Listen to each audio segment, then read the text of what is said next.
Oh, du hast mir Blumen mitgebracht. Blüten finde ich nämlich viel cooler als Jungs.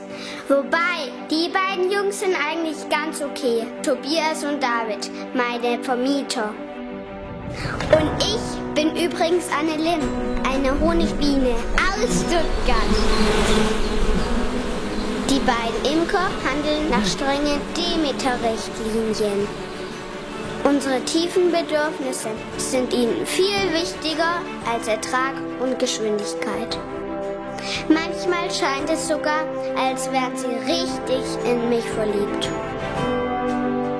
Wir dürfen unsere eigenen Waben bauen und wir dürfen unsere eigene Königin wählen. Wir sind freie Bienen. Das Schwärmen ist zwar ein Risiko für einen Imker, aber es gehört zu unserer Natur. Wenn David und Tobias uns finden, dann geben sie uns ein neues Zuhause. Ganz einfach. Weil sie so viel für uns machen, teilen wir gern unseren kostbaren Honig. Das ist ein fairer Deal, weil sie müssen ja auch über den Winter kommen. Wir sind gut zu den Menschen. Wer das weiß, ist auch gut zu uns.